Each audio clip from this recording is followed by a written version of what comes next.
Hello, beautiful soul. I am Monica Fernandi, and I'm on the steps with you to tell you 3 things that are going to put some pep in your step and to hopefully open your eyes to make you understand that just because you had a failed marriage doesn't make you a failure. I'm going to say that again. Just because you had a failed marriage does not mean that you are a failure.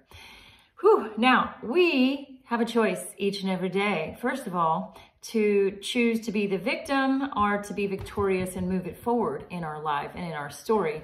Now, let us remind our own self every day, we need each other here. We are not victims of our lives, victim of circumstance. So first of all, you did not get married to get divorced. I realized this. And you know, my own parents were married 55 years. Were they happy years the whole time? That's a whole nother video. But the truth is, you have a choice to appreciate what happened, what was, in the words of Dr. Seuss. Don't be sad that it's over, be happy that it happened. So finding that one step at a time, we become victorious and we push through and overcome these woes and these heavy guilt, blame, shame feelings that can have us feel like we are the failure when in fact you are not. We each have this contract, if you will, that we came here to fulfill. Our soul, you were born for purpose, and each and every person in your life, whether a soulmate or not, is a learning person in our life, whether a relationship for longevity or an acquaintance in the stores. So there's these aha moments that you might have, these times that we forget later on in life, or these people that might say something to us, one encounter with one person, where as the saying goes, we remember how they made us feel, not necessarily what the words were specifically. But in regards to feeling like a failure, to understand that each relationship, whether married or not, any breakup, yes, is hard indeed. Human story is full of sadness and sorrow, but we can choose to not have it be the struggle.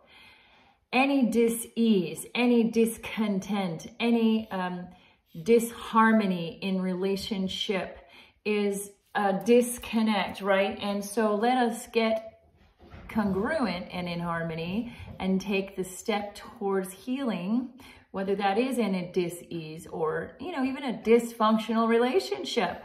That's a video on another day.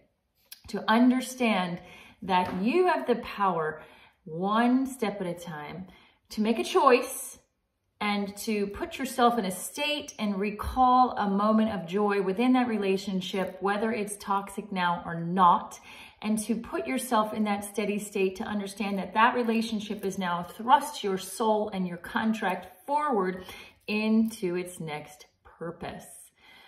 There's a great book by Carolyn Mace, Sacred Contracts. And I believe that you came here and I came here, and each soul of the 7.5+ billion of us, to evolve and to ignite the light in another and to help our species evolve, right? Collectively, we're all in it together. So taking it one step at a time and focusing on the positive, the feelings of joy, the feelings of love. There was a time in those relationships that are no more that you did have this joy and this happiness and this connection. And then there came a time where one person grew this way, one person grew that way, and then what we do is make a choice, or we don't make a choice, and then we step over boundaries, as in have an affair, but there was always something in our heart that knew that we needed to open our mouth before we took that choice that didn't have communication behind it. So to understand that there is a drive in you, there is this purpose in you, there is another soulmate for you. Whether you were married to your soulmate already or not, that remains to be seen individually. I've done a lot of research and I'm finding that there are people married 2 and 3 times that have yet to be married to their soulmate. The truth of the matter is, friend, you are the awakened soulmate when you take the steps and to own that sacred contract that you came here to fulfill, and to know that your joy, your victory is in your hands. It's in your hands. It is that easy. It is that easy. But we choose to be addicted to sorrow, pity, you name it, self-sabotage. And then if we bring our story to somebody else who's also feeding that pain body in them, then it's a real big pity party. And we need to shift it, as it's trendy word right now, pivot to the other direction, to know that you have the power to be victorious in all that you do. And relationship is connection, and the connection to your own heart and your own soul starts with this one step at a time process to stay with positivity. And then the third step is to avoid the negative conversation, to not wallow in it and to dwell in it. Own your emotions, yes.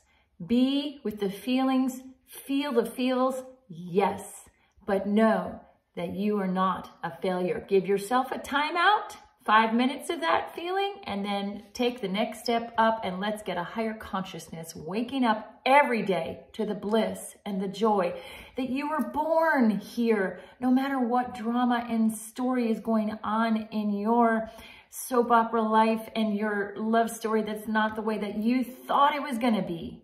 It is okay. You will be okay. Nothing lasts forever. Nothing. We all live and then we all die. And that, my friend, leaves me to ask you this question. What legacy are you leaving behind?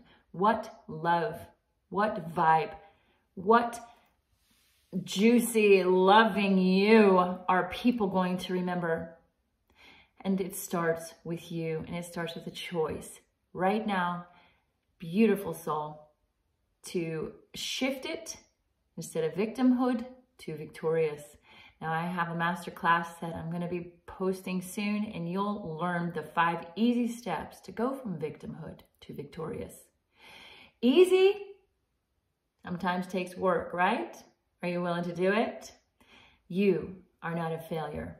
Moving on to that next beautiful, exciting soul-to-soul connection. Till next time, beautiful soul, you got this.